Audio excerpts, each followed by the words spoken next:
Kursk al desnudo. La batalla que rompió a Hitler y enterró al Tercer Reich.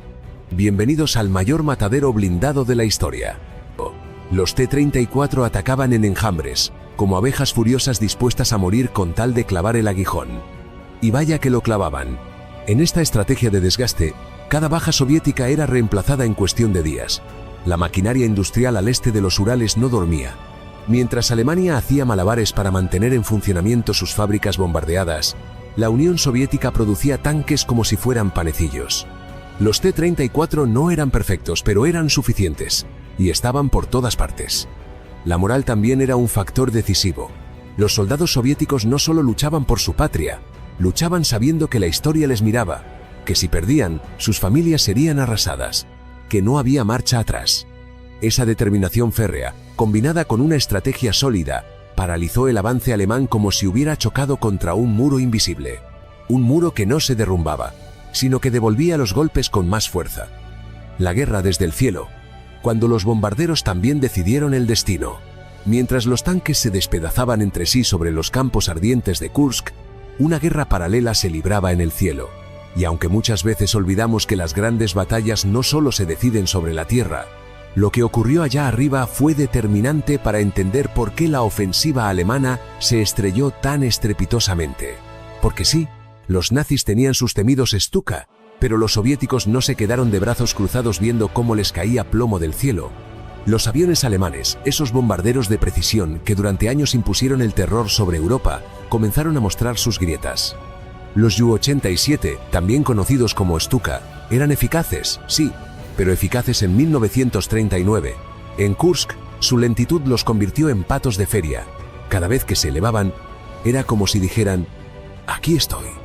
Y los cazas soviéticos se lo tomaban personal. Los soviéticos, por su parte, desplegaron una fuerza aérea que dejó de ser secundaria para convertirse en protagonista. Los Ilyushin Il-2, conocidos como los tanques voladores, eran auténticos cazabombarderos blindados, diseñados para destruir tanques alemanes con precisión quirúrgica. No eran especialmente rápidos ni maniobrables, pero bajaban con una intención clara: hacer pedazos cualquier cosa con una cruz negra pintada, y lo hacían en manada. El control del aire fue variando, pero en momentos críticos, los soviéticos lograron imponer una superioridad que desarticuló por completo la coordinación alemana. Las columnas de tanques, normalmente imponentes y seguras bajo el paraguas aéreo del Reich, de pronto se vieron expuestas. Y no hay nada más humillante para un comandante de blindados que tener que rezar para que un IL-2 no le caiga encima mientras atraviesa un campo minado. Y si bien los alemanes intentaron responder con cazas Focke-Wulf y Messerschmitt, su problema era otro: no tenían suficientes. Kursk no solo era una batalla terrestre, era un monstruo que devoraba recursos a una velocidad insostenible. Y el cielo era un agujero negro para la Luftwaffe, que sufría desgaste sin poder rotar a sus pilotos o reemplazar sus aviones con la rapidez necesaria.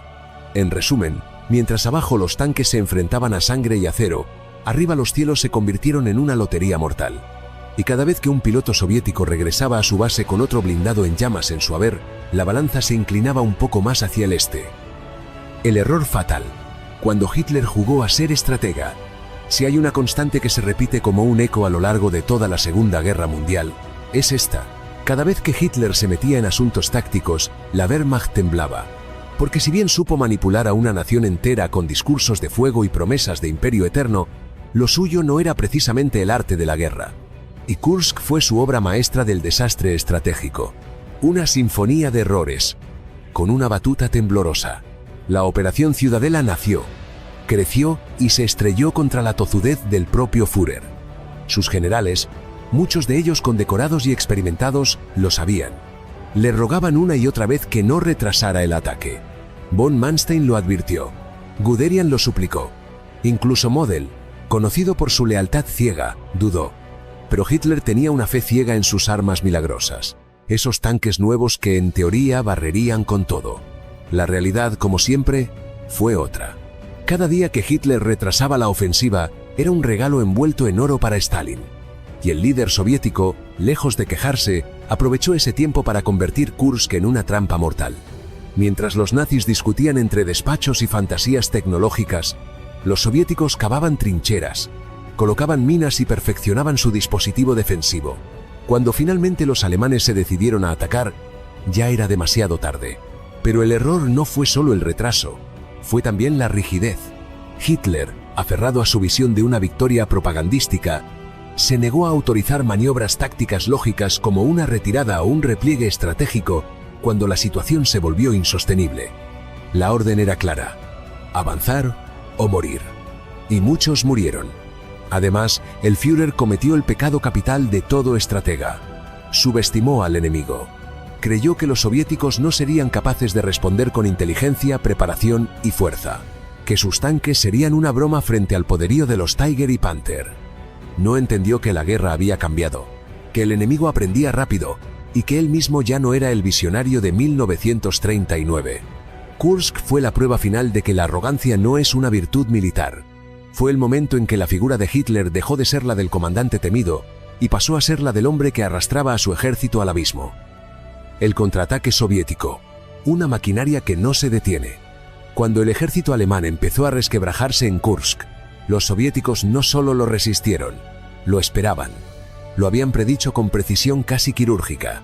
Y, por si fuera poco, estaban listos para responder con algo que los nazis ya no podían igualar: un contraataque masivo, sincronizado y absolutamente devastador. Porque si algo había aprendido Stalin, era que los golpes no se devuelven uno por uno. Se devuelven con un martillo gigante que aplasta sin pedir permiso. En cuanto Hitler ordenó la retirada parcial tras el fracaso del avance alemán, el Ejército Rojo no esperó ni una semana. Lanzó una ofensiva tan calculada que parecía salida de un manual de guerra moderno. Las tropas de Zhukov y Konev se desplegaron en varias líneas, avanzando desde el norte y el sur, con una coordinación que contrastaba brutalmente con el caos que reinaba en el lado alemán. En cuestión de días, lugares como Oriol y Belgorod, que habían sido fortines nazis, cayeron como piezas de dominó. El efecto fue inmediato. Las líneas alemanas, debilitadas por las pérdidas y la fatiga, no pudieron mantener el ritmo. Los soviéticos no solo recuperaron territorio, lo hicieron con una superioridad numérica y táctica que desbordó cualquier capacidad de reacción enemiga. El mensaje era claro: el Ejército Rojo ya no era solo una fuerza defensiva, ahora podía lanzar ofensivas a gran escala con resultados demoledores. Y mientras tanto, el frente interno soviético se mantenía firme. Las fábricas, muchas de ellas trasladadas a miles de kilómetros del frente, seguían produciendo tanques T-34 y armas ligeras a un ritmo que dejaba en ridículo a la capacidad industrial alemana. Por cada Panther que llegaba a la línea del frente, los soviéticos colocaban 3 T-34 en batalla. No tan sofisticados, pero más que suficientes cuando se producen como pan caliente. Pero más allá del número de tanques o de proyectiles lanzados, lo que realmente cambió el curso de la guerra fue la moral. Kursk marcó un punto de inflexión psicológico. Los soldados soviéticos ya no combatían solo para defender su patria. Ahora sabían que podían ganar. Y ese tipo de convicción no se fabrica en laboratorios ni se diseña en despachos. Se conquista en el campo de batalla.